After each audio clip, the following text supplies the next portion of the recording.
Salut buat Pak Jaksa. Sehat selalu Pak Jaksa, tegakkan keadilan, jebloskan Pak. RR polisi nggak berguna. Lebih berguna sopir ambulan dan lebih tajam insting sopir ambulan. Bukan insting lagi, dia sudah tahu kan, dia sendiri yang mengatakan bahwa dia sudah pernah diperintah nembak dan manggil Richard juga udah pasti disuruh nembak. Ucap Ilham Maulana Abdullah.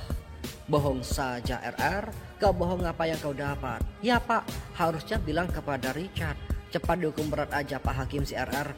RR mah polisi tidur. RR ini pembohong.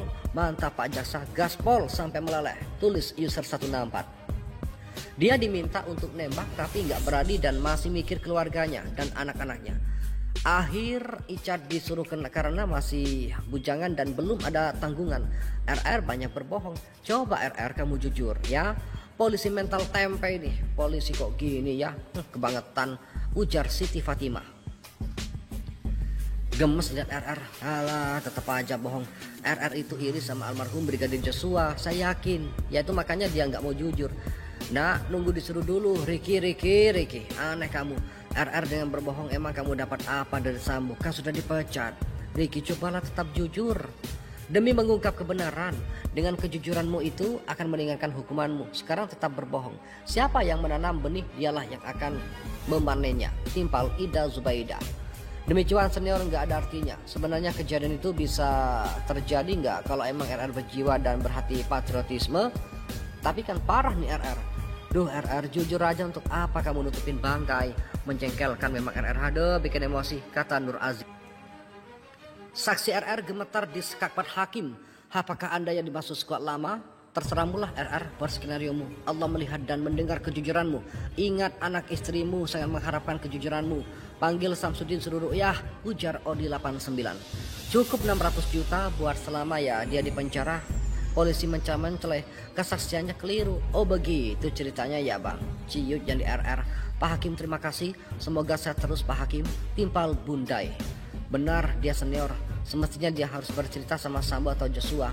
Betul dia polisi tapi sudah dibodohkan oleh uang yang banyak Pak. Sudah dipastikan oleh si Sambo kali hidupnya akan terjamin syarat asal setia. Nah cecar terus nih si Ricky, banyak bohongnya juga. Gak bisa dong RR cerita soal apa yang disuruh atasannya, karena belum tentu dipanggil untuk hal yang sama. Mungkin pemikirannya RR begitu, jadi dia tidak bisa sampaikan apapun. Semua serba cepat kejadiannya, jadi semua juga shock menurut saya. Maaf ini menurut pikiran saya. Timpal Kaiti. Ya betul. Setidaknya dicegah dulu kejadian, kenapa tidak bercerita biar bisa lari. Bohong terus, pengen lebih lama di penjara, antek setia. Semoga ingat sama istrinya dan anaknya. Sambo nangis, mantap Pak. Tulis Dara Satsaki. Nyaris ditempeleng satu ruangan. Ternyata Ricky terlibat dalam pembunuhan Joshua. Baradae hanya dijadikan tumbal Sambo CS. Ya. Saudara mengatakan pada Richard apa? Dipanggil Bapak, Pak, di lantai 3. Habis itu kenapa saudara juga tidak bercerita bahwa saudara juga disuruh untuk melakukan penembakan saya kepada Richard? Siap, saya tidak dipesani apapun, hanya disuruh memanggil Richard. Kau polisi loh. Siap. Kau polisi, mempunyai insting polisi bahwa ini akan ada kejadian. Mestinya kamu bisa menceritakan pada Richard. Gitu loh. Kenapa kau tidak bercerita pada Sambo pada waktu itu peristiwa di Magelang? Kenapa nggak kau cerita perintahnya FS kepada Richard? Bapak, ini bisa menghalangi suatu peristiwa itu. Mohon izin Pak, waktu itu Bapak tidak menyampaikan apapun terkait untuk apa Richard dipanggil.